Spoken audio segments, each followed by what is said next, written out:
running? Show's running? I'd like to talk about some things. Let us know when we're ready. We're good. We're ready? Okay, well, welcome to the show, everyone. Welcome, welcome. This is Kareem Campbell. Yes, sir. I'm here. I'm up. Yes, you are. You're awake. In fine form as always. I want to let everybody know, as usual, a little trigger warning because... Do not get on here if you are worried, because I'm going to say some reckless shit. Keep it 100 with you. So, cut now. And on the subject of reckless shit, so to speak, we got COVID running wild because all these young people went out and partied too hard, whatever. They're spreading it to everyone. The hospitals are being overrun. We don't want to discount from the... Nah, respect yourself, respect your family. If anything, the first and foremost, respect your family, because you got to think about it. Yeah, you can run reckless, but at the same time, you still got to go home. If you're going home to family and if you want to see family. So it's not about, I got my own place, but if you want to go see your mama, you know what I mean? And it's not just underlining. So respect yourself. Right, and not only that, just think about all the people who are in the hospitals working overtime. They got on 5 masks. And they got to come home to their family, and if not, they got to be quarantined, so they're staying away from it. I know people that's been away from their family for like 3 months now. For sure, and there's this thing in America where we always think like, we're so individuals, and in a sense, I guess we are. We have the right to be, but at the same time, this proves how connected we are. We're human. Everyone's connected though, and the virus just proves it. So everybody be cool, show respect. That's why I'm rocking the mask and all that kind of good stuff, because at the end of the day, people are suffering, and that's that. And I hope you ain't doing no dash your feet. Yeah. I always cover it up on top of that, right? I love my sis, but you still, y'all, wow. y'all the celebrities. Y'all be in the best places. I'm trying to get with you. Okay, now you're going to get me in trouble with wifey, because I don't know what he's talking about. Nevertheless. Wifey, my sis, she know. Butter D Fly. Love you, baby. He's crazy. All right. The other thing I want to talk about real quick was that those federal super trooper unmarked fools come in and just trying to smash fools in places like Portland and everything else, and how the naked Athena came out and just shut them down. She killed it. She let them know, hey, power to PU. Power to PU. It stopped everything. It stopped everybody. Hey. It did. I can't do nothing. I just, you know what I mean? And shout out, because to me, she's the biggest gangster in America right now. Hey, she showed you that we can make a difference. It's so many different ways. You know what I mean? I'm not going to say, y'all strippers go wild, but y'all can go wild, but... There's power to what I mean? As you said. Exactly. You can stop a lot of people. But when you think about it, for every bit of force, there's a counter force, things like that. She came down and shut the forces down with no force at all, except the force of the P, as you put it in the way that only you can. But, okay, so all these different things are going on. We had to at least pay respect and acknowledgement to that. Yeah. Gotta acknowledge it. But we have to boil this episode down to some shit that we can talk about. And the people, we're responding to the people, the first podcast, and the people hit us back up. Love y'all, and thank you for every response. I've seen every comment. No, I don't respond instantly, but I try to respond. So don't never get it twisted. I'm on y'all. I'm listening. And we do appreciate it, because we're taking the cue. And this week, the people wanted to talk about Tony Hawk Pro Skater stuff. Yep, we on. So that's what we're going to talk about today. Right? Yeah. That's what we're going to talk about today. And even as of the last few moments, some new developments happened. So we'll get to that later. Oh, okay. But for now, if you don't mind, can we just kind of start from the top? Because I've heard from you through the years some really interesting, insightful stories about just kind of how things came about. And no one really knew what it was going to be, right? But y'all certain ones that y'all kind of got involved early, this, that, and the other. So just from the very beginning, kind of how were you even approached about the game? How did you kind of get involved with the game and things like that? Well, basically, I remember it was we were at the trade show, the ASR back in the day, and a cat, Joel, came up to me at the action booth, and he was just like, I want to talk to you about doing this game, this, that, and the other, whatever. So we had built, and he was just pretty much telling me, I want to developed this game. It's called Pro Skater. He showed the whole concept and everything, and I was like, shit, that's dope. Right. And then kind of a little time kind of went past, and then... So it wasn't like Tony who approached you. It was Joe from Neversoft. Neversoft people, yeah. Right. Yeah. So he had kind of hit me up, and I was just like, cool, you know what I mean? It's dope. I like it, you know what I mean? Anything that's promoting skateboarding, I'm with, you know what I mean? I'm like, So after he kind of approached me or whatever, then I just remember I got a call from like, I think it was Per Willender or something. We're just like, yeah, I want to talk to you. You know what I mean? I never really talked to Per or whatever, but he was just like, Right.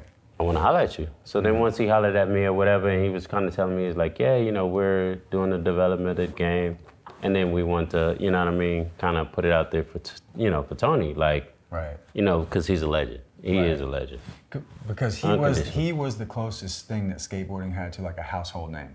Yeah, I mean, he was that dude. Right. You know, he was that dude. So it was like when they said, oh yeah, we want to pay homage and we want to develop this game off him, I was shit. And then Tony hit, you know, he was just like, yeah, you know, I wanted to know if you're going to be down. I'm like, shit, I'm in. Right. You know what I mean? So it kind of did you help get Muska in, or who got Muska in? Nah, everyone kind of they went at everybody that was the top people. You know what I mean? And they would just kind of, but like me and Musk, we have a relationship. So it's like, as soon as they hit Musk, it was like, oh, they hit you? I'm like, yeah, they hit me. And like, da, da, da. Right, so we already communicated. It was like, and we were thinking, all right, that's kind of dope. You know what I mean? We're like, shit, we about to be in a video game. We didn't know if it was going to be cheesy or whatever, but. Right.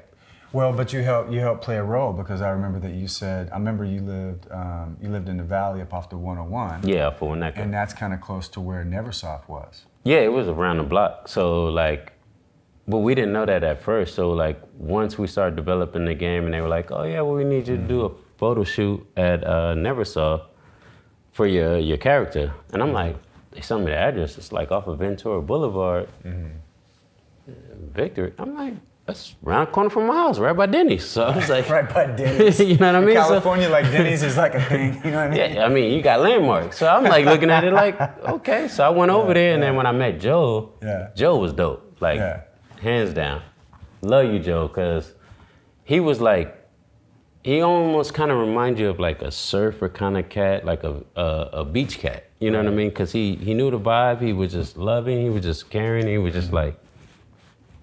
So it's like I established a relationship with him. So it wasn't just the game. You know what I mean? Right. So it y'all was kind of became dope. kind of like buddies. Yeah. We were like, he'd call me and be like, shit, hey, what you doing now? I'm around the corner. I'm kicking. Hey, you want to come through, or I'll come by there.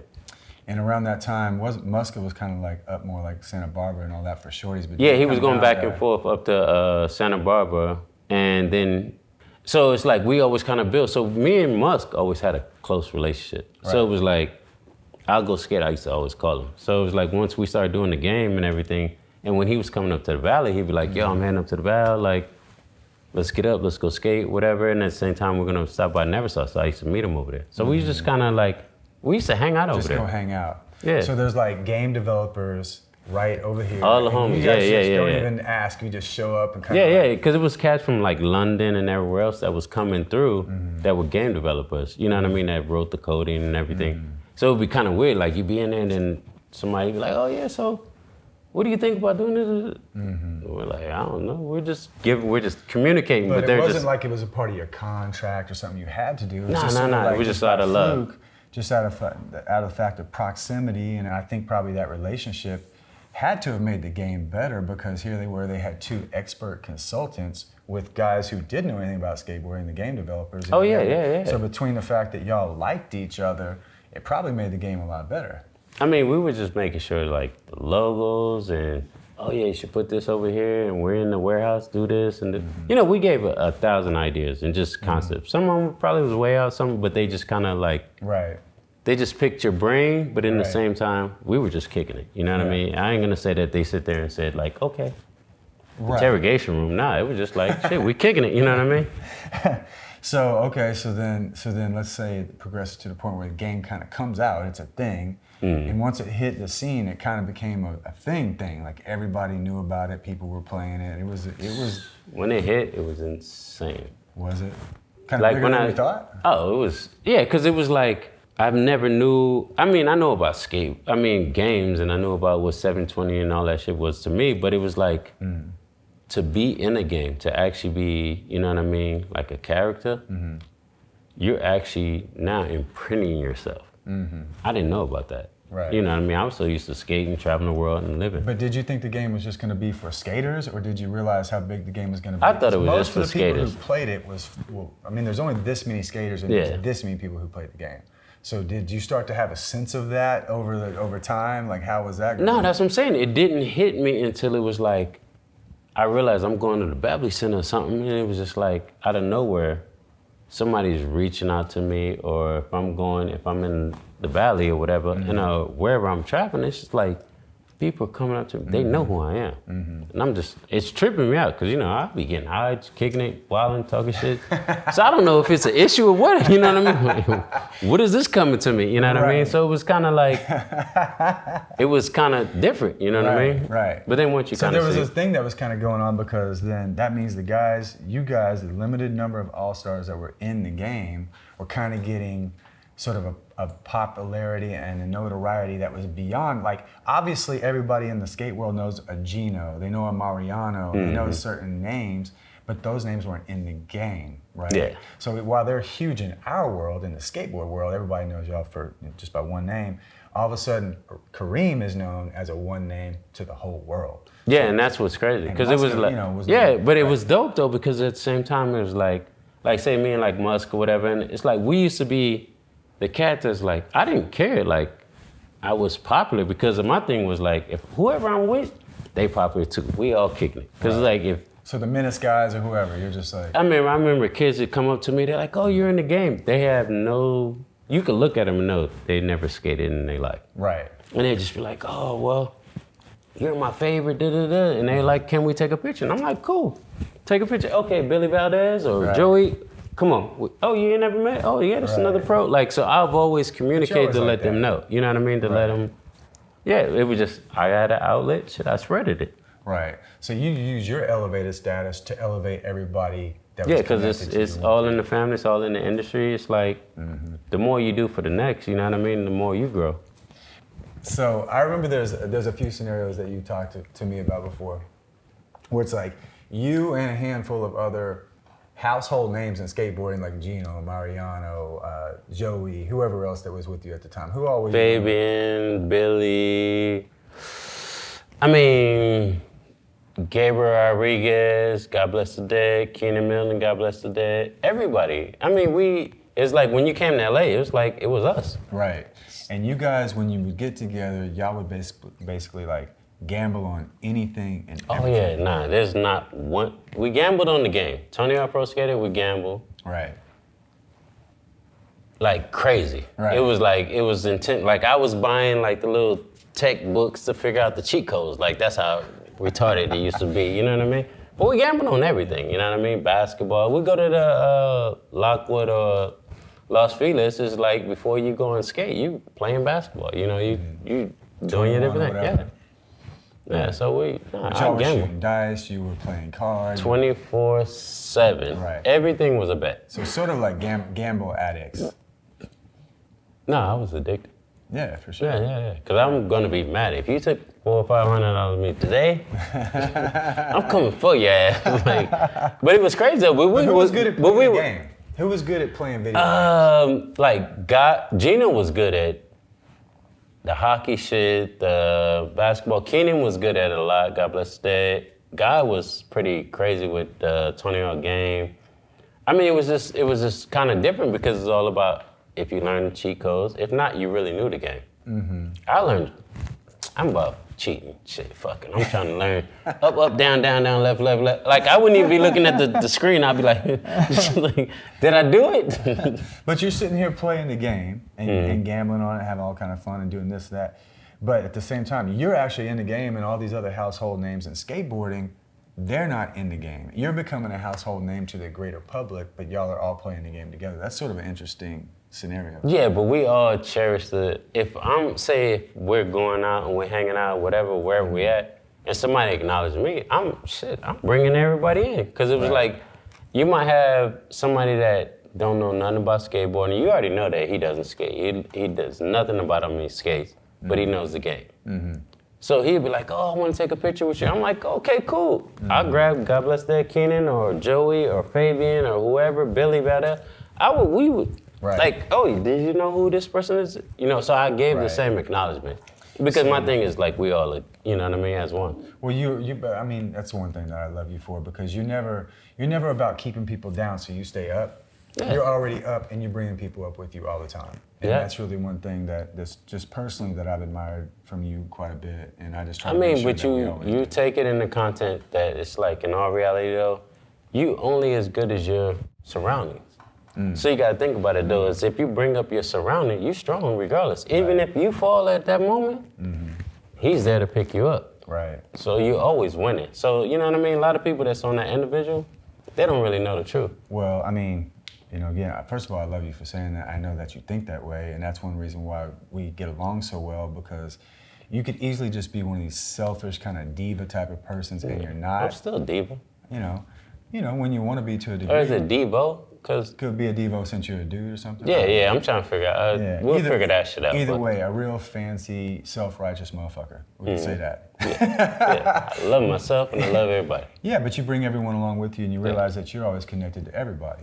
So when you started to become like sort of a celebrity to the masses, to just the general population, you know, that's a little bit of a different thing than these other household names in skating. Everyone knows who a Gino, Mariano, whoever is. Yeah. But all of a sudden now, when you get out into the world, let's just say you go to a Laker game, or you go to the Beverly Center, or you go and you're in New York. Yeah, no, all it of a used to be sudden, like, crazy because it would be like, I remember my boy Mark Wahlburg, he would do his foundation, you know, and he was like, oh yeah, I'm gonna bring the Tony Hawk game and we're gonna have it to where as soon as you walk in the tent, that we got all these game booths, you know what I mean? And everyone could play the game. Did and you then meet Tony Mark came. because of the game, or how did Nah, you? I had already known Mark, you know what I mean, from my cousin Jamal and everybody though.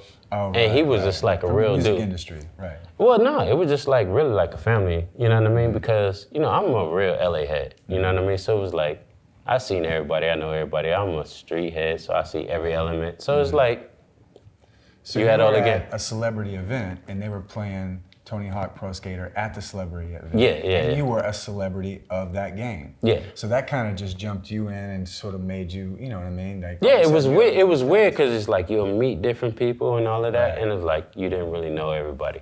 But it was kind of that element of like, damn, like we are huge. You know, we're in Right. Hollywood, and Mark's throwing this on, and Mark's that's my dude, and he's huge. Yeah.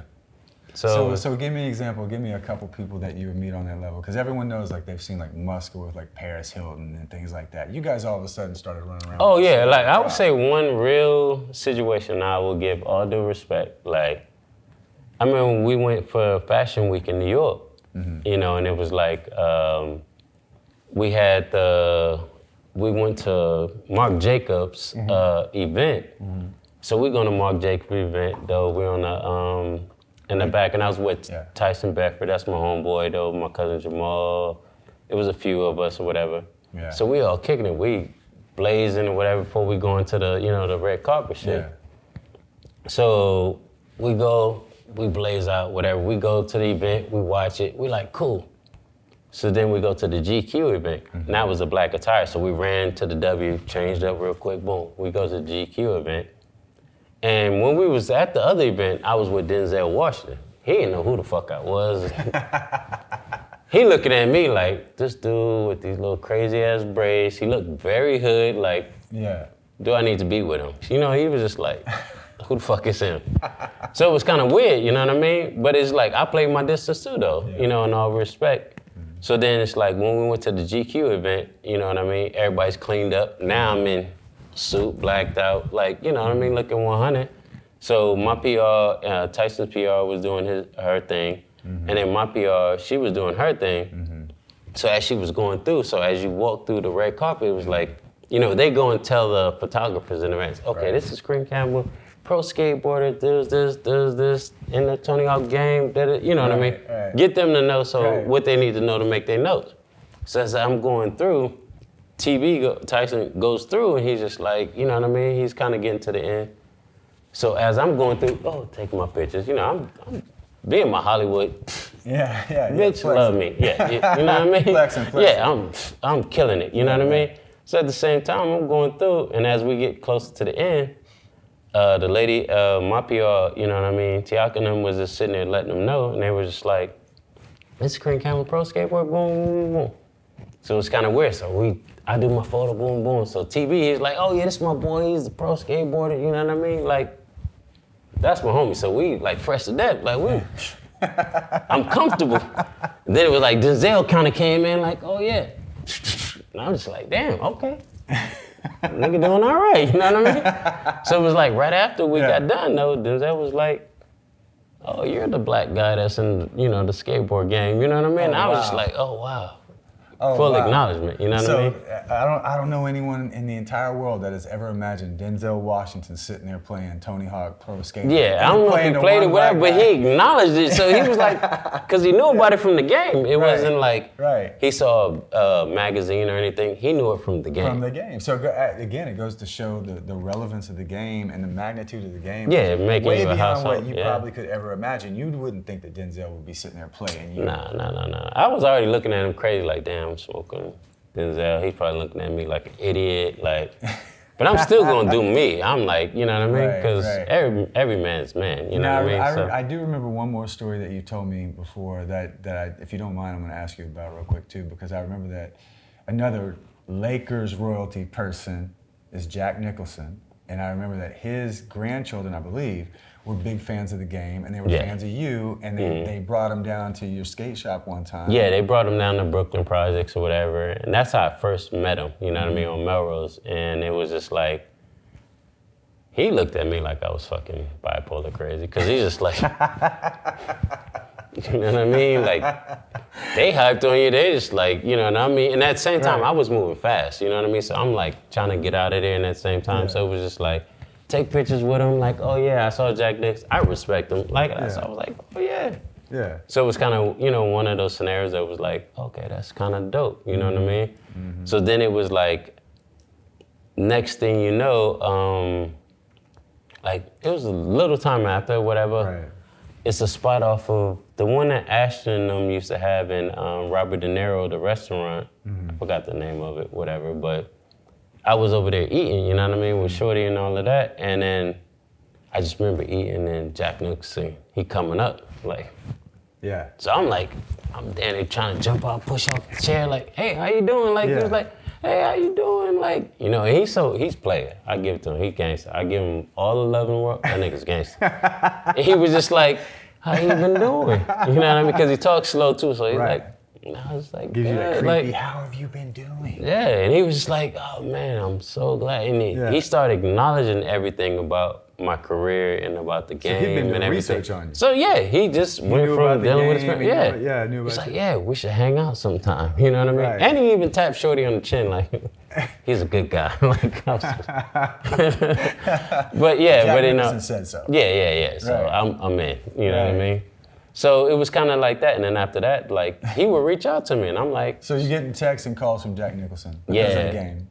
Yeah, it was really because of that. His family, and then we became friends, and it was like... So you like I'm at the Beverly Center, and I'm at the Beverly Center, and I'm like... Oh, it's Jack, I'm gonna go meet him over here. No, literally, it was like, I was at the Beverly Center, because I was buying a bunch of shit for Action and all of that, looking at the designs, and it was like, hey, what are you doing? I'm like, shit, I'm buying shoes, whatever, and I'm about to go to Super Importation or whatever, and he was like, I'll meet you there. I was like, fuck, you gonna meet me there? All right, dog, see you in a minute. So I'm like, I'm finishing up my shopping, you know what I mean? Like going down the escalator, like, I think I left my car in the Beverly Center and walked across the street. Normally I would drive across, because I'm in ballet. Were there ever moments that you're sitting there in situations like that with Denzel or Jack Nicholson or whoever, and you say to yourself, like, is this really my life? Oh, I say that shit all the time. Like, I mean, it doesn't even matter who you with. It's like those are kind of cats that, like, say like Mark Wahlburg, that's the homie.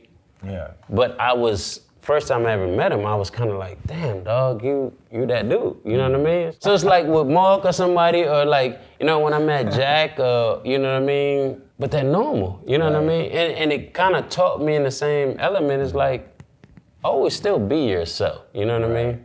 Right. And it doesn't matter, you can always perfect yourself, but always still be yourself, you know what I mean? Because I can't be fake every day, all day. Like, if I try to do that shit, I'll be a failure. Right.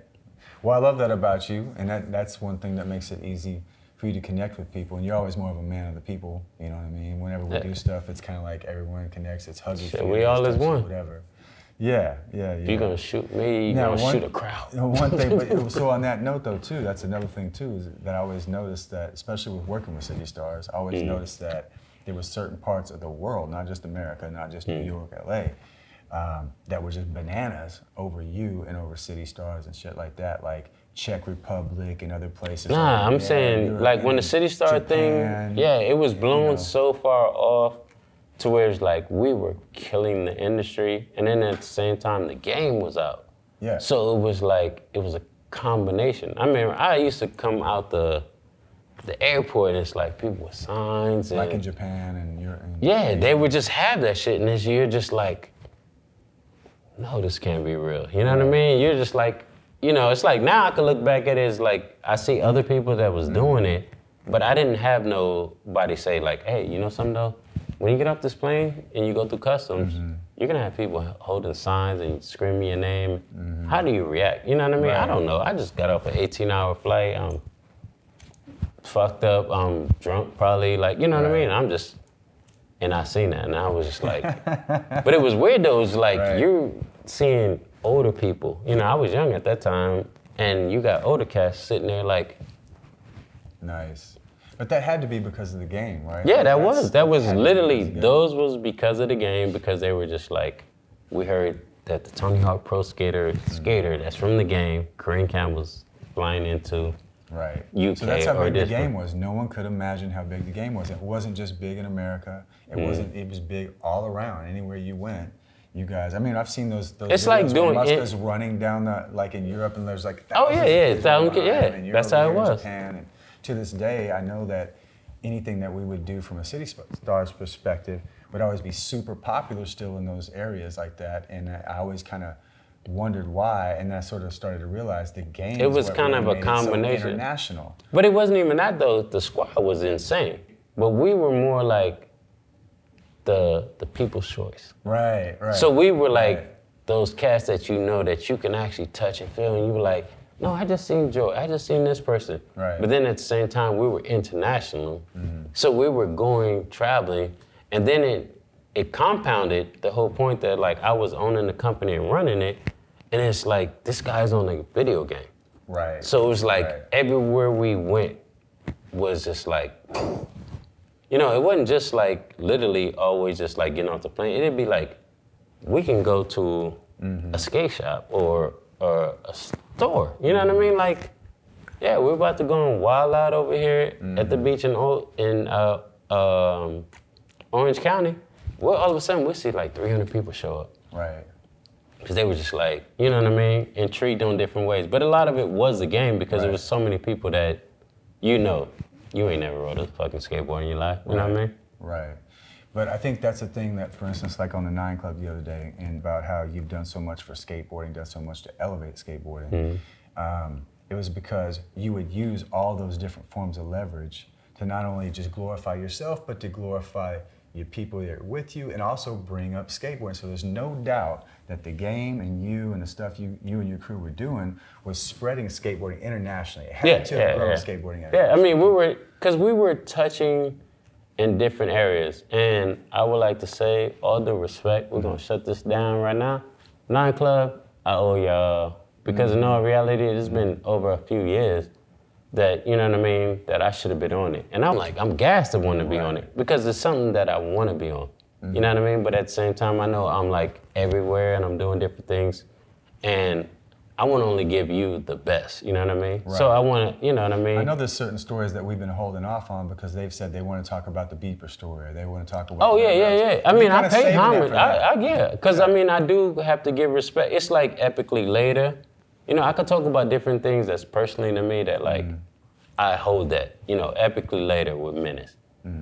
You know, only reason why I was running around and everything else that I wasn't physically on it, because I was still trying to handle 1,000 different things and repercussions of other things. You know what I mean? That was beforehand.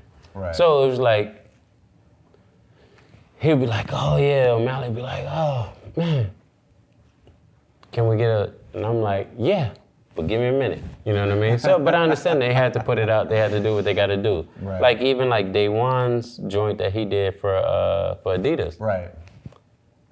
number one, Daniel hit me on social media.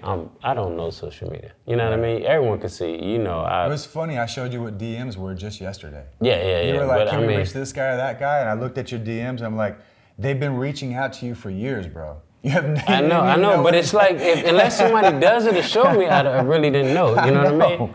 So it's like, you know. So I mean, I anybody loved out it. there, I did love it. anybody- MySpace days, though. Yeah. MySpace days, I was kind of on point. Well, MySpace days are long gone. So I know, anybody I out there fell off. since modern day social media, any of his peer group that are out there, don't take it personally that he hasn't hit you back. He literally They didn't already even know. know what a DM was until I showed him.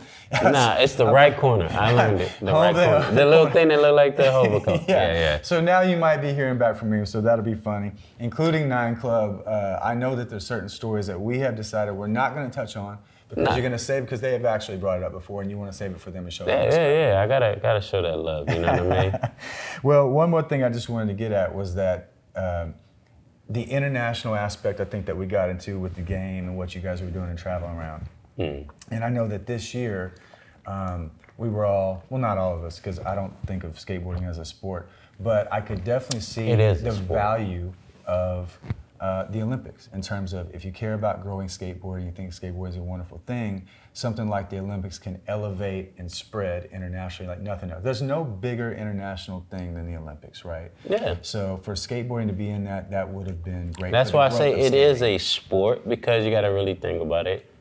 Though it's the act of doing it, and at the same time, it's the, how would I say, the challenge. And it's not even really a challenge. It's basically, it's like the competition of it. Competition, right. You know what I mean? But they're just putting it into like geographics, whatever.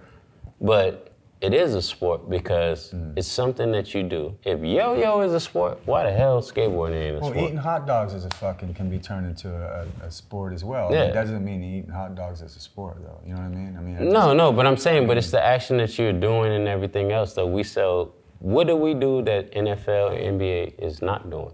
Well, we do a lot of shit that doesn't have a score or a team or a coach or a rule. I mean, that's that's the difference. Right. That means that it's under culture. Because you got to think about it, because at the same time, and I would say it's straightforward, because if I had an agent or somebody else back then and knowing the amount of money that I'm giving towards these other people, it would probably be a lot of different changes. My pockets would be a lot thicker. Like everything it would be a lot of change. So I still give it the element of it being a sport because it's something that it's a hobby to do.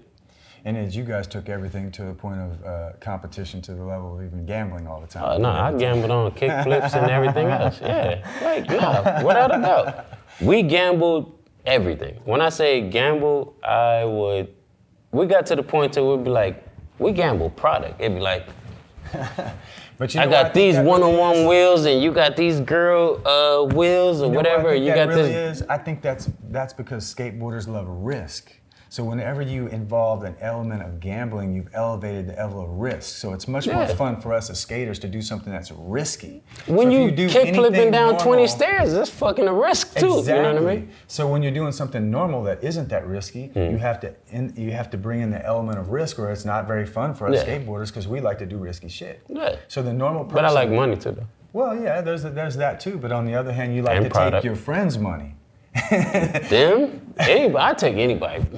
But anybody ain't got shit. I used to love shit. I would rather take beating somebody, like God bless the dead. Keenan, like, we would bet skateboards and shit. Like, because I would rather take his skateboards. You have because a bunch of girl skateboards. Here you are riding for man, I go to Santa Monica Beach right there. I had a bunch of the cats from Japan and everything. They be like, I got this many girl boards. I got this many world boards. But I used to take boards and go and trade them in, you know what I mean? Yeah. To get other people's. You knew the market. You were I was playing the market. I was playing the hustle. There's too many girl boards out in that part of the town. Man, I used to ration that shit all up because I used to use it as leverage. Yeah, I used to use it as leverage. Yeah, because I know, like, if I give you 5 girl boards and I'm giving you 5 world boards, I can slide these other ones in there, you know what I mean? Right. And at the same time, shit, my stack, because they're going to take everything, you know what I mean? So I just play the hustle. The entrepreneurial mindset. Always on the hustle. Always hustle, 24 hours. Well, okay, so let's bring it back in, because one thing that just happened, always on the hustle. Your Tony Hawk Pro Skater commercial just dropped here in the last here recently. And I think somebody around here, somebody give me a phone so we could take a look at it. I would love to show them. I know they were saying it was about to be dropping, so Well, you're supposed we've to been post waiting it. for You're it. supposed to promote it, by the way, I'm sure. I know. Okay, so you need to get on that. We'll work on that. But anyway, live and direct, let's look at this. Okay, so here you go. And I hope our guys here can do this on some kind of split screen thing so the viewers at home can see this kind of thing. So here you go, Reem. Here's your deal, okay? The game was everything. To me, it was like Look at that, Kareem next Campbell. plateau for skateboarding. It's truly insane. Okay, wow. Late 360. It took me to a lot Look more. at you. You said late? Oh, backflips now. Now I can I don't know about the backflip. It's like the dark Oh, slide and to me. impossible? I haven't seen you do impossible in a while. When you said it's like the Oh, Olympics, shit. but we weren't in the Olympics. You know, if you It haven't looks played like Tony it. Hawk 1, 2, 3, 4, 5, get ready wow. for 1 and 2. We back. And they did the Ghetto Bird. Yeah, that's insane. That's truly Pretty insane. dope, huh? Yeah, all due respect to TH. You know what I mean? Tony Hawk has been blessing me. You know what I mean? That's it. But I'm gonna let y'all know.